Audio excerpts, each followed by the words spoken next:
안녕하세요. 매매 잘 하셨나요? 어제 미국장이 폭락하면서 겁을 잔뜩 주었는데 우리 시장은 그래도 나름 선방했죠. 여러분들은 학교 다닐 때 그런 적 있으신가요? 전교 1등 하는 친구한테 공부 어떻게 하냐고 자꾸 물어보면 어느 날 자신만의 암기 비법을 알려주겠다고 하죠.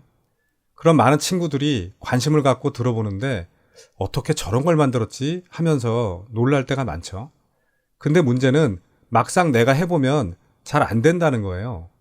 우선 변수가 많고 이 과목엔 되는데 다른 과목에는 적용이 안 되는 경우들이 많아서 결국 성적으로 연결되지 않죠.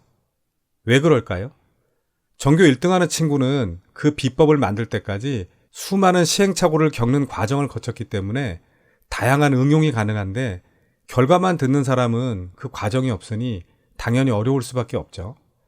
요즘 제 친구가 슈퍼개미가 되겠다고 저한테 배우는 것 말고도 미친 듯이 주식을 공부하고 있는데 제가 보니까 노트에 상승형 깃발 패턴, 가오리 패턴, 밥그릇 패턴 같은 걸 분류 정리하고 있더라고요.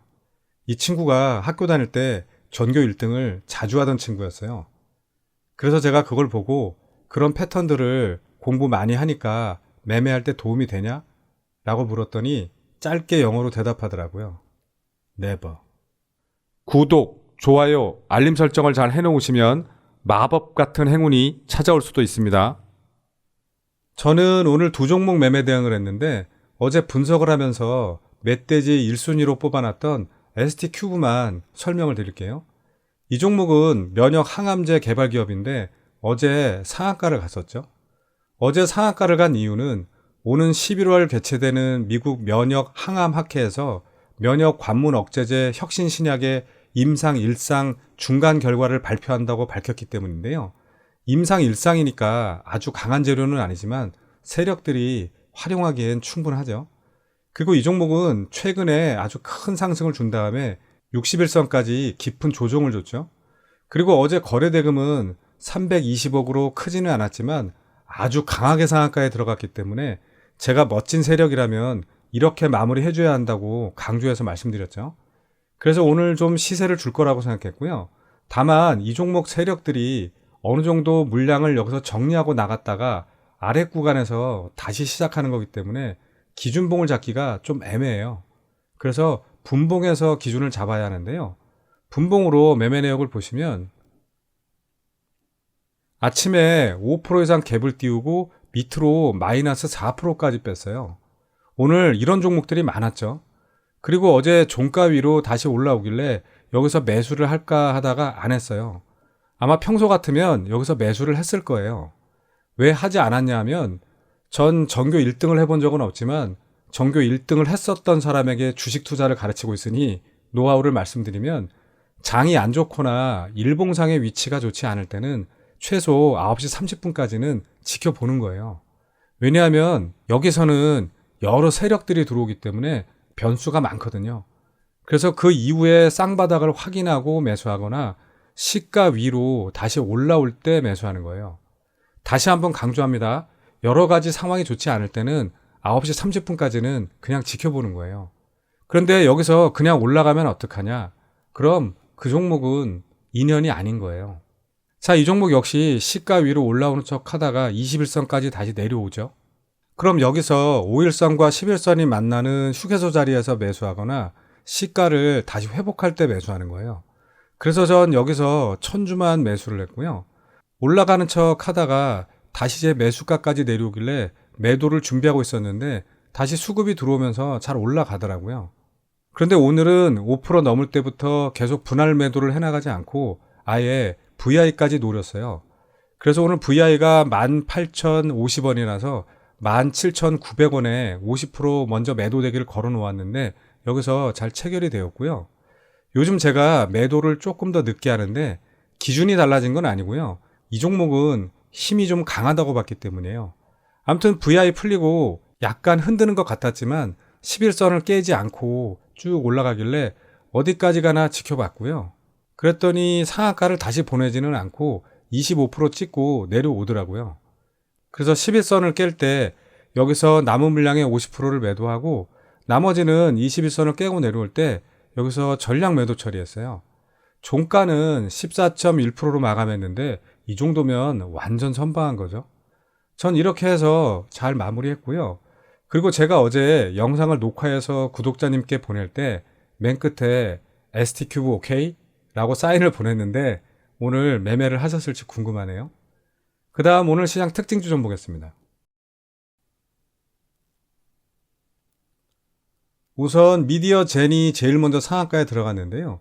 미디어젠은 음성인식 소프트웨어 전문 기업이죠. 산업통상자원부가 현대차 울산 공장 내에 짓기로 한 전기차 전용 공장을 첨단 투자지구로 지정한다는 방안을 검토한다는 소식에 이 현대기아차에 음성 AI 솔루션을 제공하는 미디어젠이 수혜를 입을 수 있다는 기대감 때문인 것으로 보이는데요. 주봉을 먼저 보시면 지난해 연말에 19,850원까지 찍었다가 이후에 쭉 내려왔는데요. 다시 일봉을 보시면 최근에도 거래량 없이 쭉 횡보하다가 오랜만에 돌려 세웠죠. 오늘 거래대금은 100억 정도 나왔고 분봉을 보시면 오전에 3.4% 정도 갭을 띄우고 올리는 척 하다가 어제 종가까지 내려왔다가 다시 급등시켜서 상한가에 말아 올렸죠. 이 종목도 보시면 9시 30분까지는 변동성이 크죠. 앞으로 잘 지켜보시기 바라고요. 그 다음 유라테크 좀 보겠습니다. 자동차 점화장치 부품을 만드는 기업인데 회사가 세종시에 있어서 프롬파스트 대주산업과 함께 세종시 테마주로 많이 움직이죠. 하지만 오늘은 현대차가 올해 하반기 출시 예정인 제너시스 전기차 GV60에 세계 최초로 무선 충전 기능을 탑재한다는 소식에 상한가에 간 건데요. 계열사인 유라코퍼레이션이 이 기능을 구현하는 데 필요한 하드웨어를 제작하는 것으로 알려졌죠. 이 회사는 매출이나 재무구조도 나름 탄탄한 편이고요. 다만 이 종목 주봉을 보시면 회사의 본질이 아니라 세종시 관련주로 움직이면서 이렇게 좀 등락이 있는 편이고요. 다시 일봉을 보시면 그동안 거래량 없이 쭉 하락해서 이렇게 횡보하다가 어제 수급이 조금 들어오고 오늘 상한가로 돌려 세웠죠. 오늘 거래대금은 540억 정도 나왔고 분봉을 보시면 아침에 살짝 올렸다가 내려왔다가 다시 올려서 횡보하다가 10시 넘어서 상한가에 보냈다가 좀 내려와서 이렇게 횡보하다가 다시 상한가에 말았다가 또 풀렸다가 오후 2시만 넘어서 잠갔죠. 앞으로 어떻게 움직이는지 지켜보시면 좋을 것 같고요. 그 다음 세원 ENC 좀 보겠습니다. 화학 플랜트와 유압기기 제조 및 판매를 하는 회사죠. 세원 ENC의 초방막 플래시볼 OLED 광치로 패치가 FDA 승인을 완료했다는 소식에 이렇게 상한가까지 갔는데요. 이 신체 부착용 OLED 광치로 패치는 피부에 부착이 가능해서 시간과 공간의 제약이 없이 피부 재생, 상처 치료부터 비염, 탈모 치료, 그리고 더 나아가서 치매와 암 치료 등 다양한 영역에서 활용도가 높을 것으로 기대된다고 하네요. 오늘 동전주였다가 다시 1,000원대로 올라왔는데요.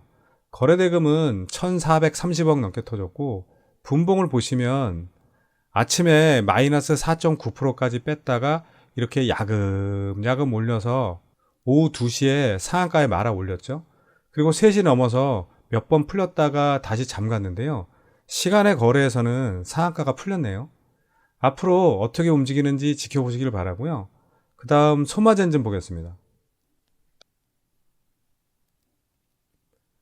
한국의 마크로젠이 미국 메릴랜드주에 설립한 유전체 분석 전문 기업인데 기술 특례로 코스닥에 상장한 첫 외국 기업이죠. 오늘 여성 성병 검사 키트 출시와 동시에 북미 원격 진료 시장에 본격 진출했다는 뉴스에 오전에 급등하고 오후엔 바이든 미국 대통령이 생명과학의약품을 미국 안에서 연구하고 제조하라는 행정명령을 발동했다는 소식이 전해지면서 장 막판에 상한가에 갔죠. 바이든 행정부가 반도체에 이어서 바이오 분야까지 중국 견제를 강화하려는 방안을 추진 중인 상황이니까 이 종목이 주목을 받는 건 당연하겠죠. 요즘 바이든 형님이 하시는 걸 보면 백악관에 더 오래 계시고 싶어 한다는 생각이 듭니다. 파이팅입니다. 이 종목 월봉을 보시면 2020년 7월에 상장한 이후 인기를 조금 끌다가 2021년부터는 쭉 흘러내려왔죠. 다시 일봉을 보시면 올 7월에도 잠깐 반짝하는 것 같더니 거래량 없이 쭉 흘러내리다가 오랜만에 모든 이평선을 뚫으면서 돌려 세웠죠. 오늘 거래대금은 150억 정도 나왔고, 분봉을 보시면 오전에 20% 이상 급등시켰다가 밑으로 빼서 횡보하다가 다시 올려서 또 쭉 횡보하다가 거의 장 막판의 상한가에 말아 올렸죠. 앞으로 어떻게 움직이는지 지켜보시기 바라고요. 그 다음 동국산업 좀 보겠습니다. 주로 냉연 강판을 만드는 회사인데 이게 자동차 엔진이나 트랜스미션 소재로 많이 쓰이는 거예요. 오늘 상한가를 간 이유는 전기차 신소재 사업이 재평가를 받은 것으로 예상된다고 하는데요. 최근에 투자 공시를 통해 880억 원을 들여서 원통형 배터리 케이스용 소재인 니켈 도금 강판 제조 라인 신설을 발표했었죠. 원통형 배터리 시장은 확대되고 있는 반면 니켈 도금 강판 업체들은 전 세계적으로도 5개 정도에 불과해서 성장성이 높은 것으로 판단된다고 하죠. 전 예전에는 매매를 자주 했었는데 요즘엔 너무 거래량이 없어서 그냥 차트만 보다가 최근에 좀 수상하다고 생각했더니 결국 상한가까지 보내네요. 이날 장중에 20% 이상 상승하고 거래대금이 440억 넘게 나왔는데 계속 이렇게 빠지지 않길래 한번 사고 칠 것 같은 느낌이 있었는데 그게 오늘이었네요. 거래대금은 1140억 넘게 터졌고 분봉을 보시면 점심시간에 20% 이상 급등시켰다가 밑으로 쭉 빼서 이평선들을 모았다가 다시 상승시켜서 상한가로 마감했죠. 앞으로 잘 지켜보시기 바라고요. 그 다음 우리 시장 좀 잠깐 보겠습니다. 2년 만에 최대 폭의 하락을 보인 뉴욕 증시의 충격에도 우리 시장은 그나마 선방했죠. 코스피는 개파락으로 시작했지만 개인 투자자들의 매수세로 낙폭을 줄이면서 2411포인트로 마감했고, 코스닥도 개파락으로 출발했지만 역시나 개인들이 지수를 힘겹게 끌어올리면서 782포인트로 마감했죠. 이럴 때 보면 개인 투자자들의 힘도 정말 대단하다는 생각이 들어요.